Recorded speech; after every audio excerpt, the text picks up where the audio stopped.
I signed up for Optory a while ago, so to show you exactly how this works, I had my friend Ethan record himself going through the sign up process, so we can show you exactly what it looks like in real time. At the end of this video, I will talk about Optory's free service and whether or not I think it is worth it, but today what we're gonna see is exactly what Ethan tested, just the free plan. Again, we'll talk at the end about whether or not it's worth it to upgrade from the free to the paid service. If you are looking to go for the paid service, you can head down to the description below. You will find exclusive discount links to save a little money on that plan. All right, so here goes. He's signing up. Like most services, there's an option to log in with Google, so that's what he's gonna do here. This gives him immediate access to the email scanner, so he's granting Optory the permission there. And yep, his name is actually already pre-filled from his Google account. That's his legal name, so obviously we're not gonna show that here. All he has to do is agree to the terms of service and the privacy policy and then hit next. Now, here's where you plug in your personal information. We've blacked out all of Ethan's information, again, for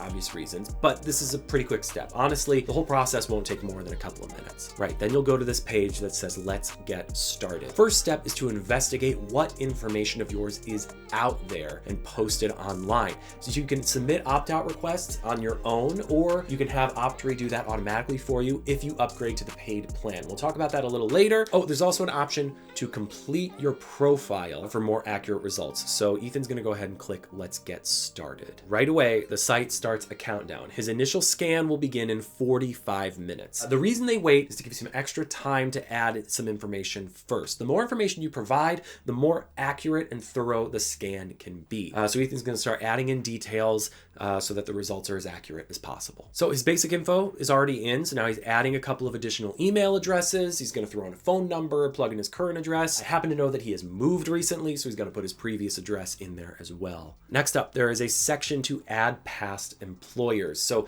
he's adding his 2 most recent companies. You also have the option to include relatives or anyone you might be associated with. So if a data broker is tying your information to someone else's information, they can track that down too. Now we get to the fun part, the power of attorney section. So this gives Optory the ability to submit opt-out requests to these data broker sites on your behalf. If you have a paid plan and you're comfortable with it, you can authorize them to act on your behalf. But since we're testing the free version and they don't offer automatic opt-outs on the free version, we're gonna skip that step for now. Just know that if you do sign the agreement, they will take a much more active role in the removal process, and it just makes things a little bit smoother. Right, this is also the section where you can upload a picture of your government issued ID. The idea here is to help identify whether any brokers are tying your personal information to a driver's license number or an ID number. Listen, I'll be honest, this is the one part of this process I don't love. I would much rather just input my driver's license number than a full photo of my ID, but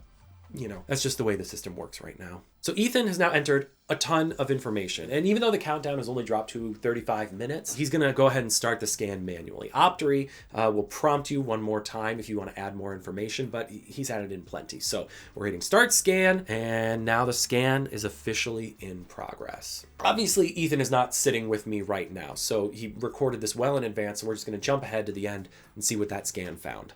Let's take a look. All right, now that the scan is done, we can see what we've got. Out of all of the websites checked, it flagged Ethan's profile on over 200 of them, and according to the dashboard, he managed to avoid appearing on 184 websites. So what does all that mean? Well, Ethan can now click through to see each of those sites and view the profiles. Some of them have information that is surprisingly accurate. I was surprised that one of them already had correctly identified his current city. Like I said, he just recently moved. So now that Ethan can see all of these listings, what can he actually do using the free service? And unfortunately, the answer is not much. He knows which sites have his data. Under the what to do next section, he's given a couple of choices. He can explore the full list of data brokers, try submitting the opt-out request himself, or upgrade to the paid plan where Optory will handle the removal process on his behalf. And the question that we get all the time is there any way that people can do this by themselves for free? Technically, yes. Anyone can go through and submit their own removal requests on all of these data broker sites manually. And services like Optory are useful because they provide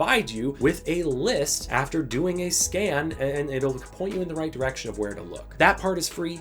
And that's a huge starting point. But no, there's no free service online that is going to automatically remove your information from data broker sites. That's where the paid plans come in. These companies will do the repetitive work, keep scanning, keep submitting removal requests, and continuing to follow up with sites to make sure that they actually follow through. Is Optory the best service to use for this? And that's where it also gets complicated. Data broker removal service is a fairly fragmented market. You will find lower cost options that cover fewer sites, and you can find higher priced options that will do deeper scans. But the number of data brokers covered doesn't really have a direct correlation to how valuable the service is, how much value you're getting for your money. Bottom line, using the free Optory service is a great start to help show you what needs to be done. And from there, it's either going to take some personal effort or some payment, regardless of whether you're doing all the work yourself or you're outsourcing it. So if you want to try Optory for yourself, please use the links in the description below. Whether you stick with their free plan or upgrade to the paid plan, you will help support the channel,